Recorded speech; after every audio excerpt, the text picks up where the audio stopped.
Normally, I'm able to process a trade after 24 hours or so. Even the Luka trade, after about a day, I was like, man, this really happened. But I still can't process the trade that just took place. The Miami Heat traded Tyler Hero, Khalil Ware, Jaime Jaquez, Kasparis Somethingis, not going to try to pronounce his last name, a bunch of picks, a bunch of swaps for Milwaukee's franchise player and one of the Antetokounmpo brothers. Bobby Portis is a Miami Heat. I have no words. The Heat automatically are contenders now because Bobby Portis, he tends to play pretty well with a Giannis kind of style power forward. That's going to be successful. And then obviously you have Bam as well. The league's got to be scared. Me personally, I'm horrified. I mean, my favorite team is the Lakers and they are in the West. But, if we make it to the finals, there's just no hope. So might as well just trade everything now because we're not going to be able to win a championship with Bobby Portis running around like that. They're going to have to properly build around him still. I mean, there's going to be some more moves. Do they re-sign Norman Powell? Do they try to go trade for a star guard? I don't know if they have the assets still. They really sold the farm for Bobby Portis. And the Giannis contract, that's going to be a little bit of a problem. But more importantly, you get Bobby Portis. You get him on a relatively good deal. Absolute fleece by the Heat, by the way. Like, they only had to give up basically everything. And they were able to keep Mr. 83, knocked it out of the park. A+ trade for them. C- maybe for the Bucks, just because why are you trading away the greatest player of all time, Bobby Portis? Also, Julius Randle trade. I already talked about this, in short form content form. But that's one of the funnier trades that's happened, I feel like, because they sent Julius Randle back to New York, but not to the Knicks, to the Nets. And then the Nets sent Nick Claxton to the Bulls. As a Lakers fan, I'm a little bit like, what are we doing? Because the Bulls had to give up just nothing. They just absorbed Nick Claxton's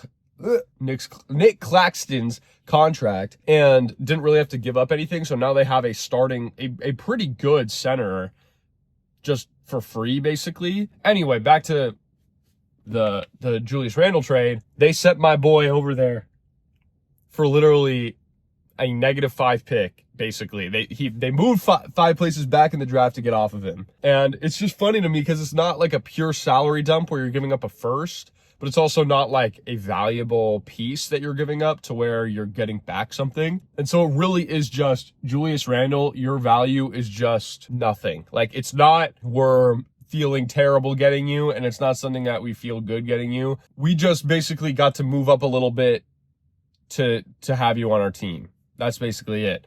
And MPJ, Julius Randle, that's going to be hilarious. I hope they find a way to get Cam Thomas back because I just want to watch the worst basketball. Also, imagine like DeAndre Ayton somehow gets sent over there because they still have Day'Ron Sharpe, but they're going to need another big. And like, what if they're like, hey, we need to sign Ayton because we have cap space, so we're going to revamp his value or something and try to get a pick, or I don't know, because Ayton could be a free agent.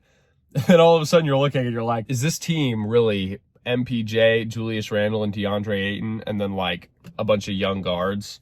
Let's talk about the actual, the Giannis trade a little bit seriously now. I'm wearing his jersey. I have like 4 jerseys. I have a fake Luka jersey, a real Luka jersey, a LeBron jersey, and then I have this one that I got very recently for some reason.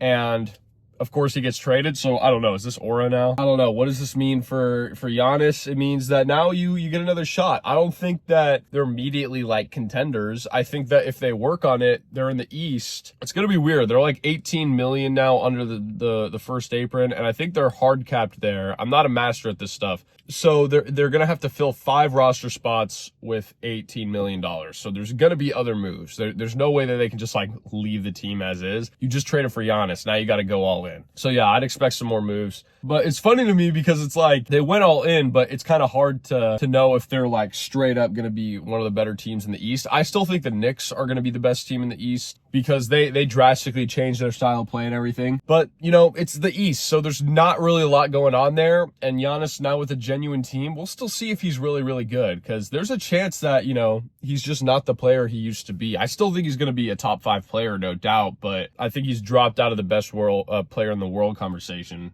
I don't know. We'll see. Maybe he gets back to that level. Here's what would happen if they win a chip. And this is like kind of how this is going to play out.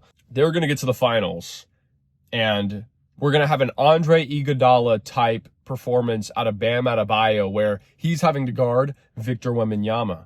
And he's going to do a serviceable job. It's going to be like Iguodala where they're like, wow, he played such good defense. Then you look at the box score and it's like LeBron still had 35. And they're going to be like, he played such good defense. They won a championship. And they're going to give the nod to Bam. And at this point, Bam's resume is just going to be insane. He's going to have finals MVP. He's going to have multiple top 3 DPOY finishes where he probably should have got it at some point. And he's going to have the 83-point game. I don't know. Is that actually the highest scoring game of all time? We don't know. It's the highest scoring game that actually has proof of existence out there. So that's got to mean something. At this point in 2035 or whatever, we're going to be seeing a Space Jam for Bam. We're going to be seeing Space Bam. Amazing name. Not sure if that's going to happen, though. Space Bam is going to be fighting the Monstars, and that's what we're going to be seeing, and I will direct it. Also, I was thinking, I've been watching a lot of soccer and basketball as well, and I was thinking, like, we're kind of in a win-win scenario as sports fans, especially me, because I love both those sports. What you can do is I've been always thinking, like, oh, if I get a... This is an insane side note, by the way. If I have a girl, we have a kid, you know, I want to be able to love that girl for who she is and all of this stuff. But if she's like 5 feet tall, basketball dreams out the window, right? That's where you start Project Messi. And then what you can always do is you can go to some adoption center and just adopt the tallest kid.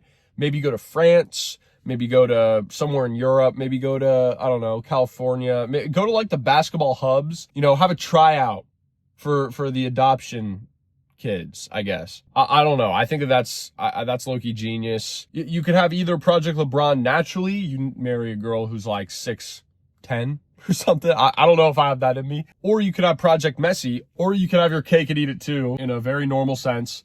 And you could have Project Messi, and then you could go adopt the next LeBron, the next Luka, the next whoever you find on the open market and the free agency. It's basically just insane free agency that you're looking at. It's like, how tall is that kid? 6'3", 200 pounds, and he's in 7th grade. Something about, he's just got a sparkle in his eye. All serious though, not probably going to do that. We'll see though. So yeah, that's it. This video. Let me know what you guys think. If you made it this far, comment, adopt me. Just say, adopt me. And everyone's going to be like, what is this guy talking about? See y'all in the next one. Finally got to make a YouTube video. Peace out.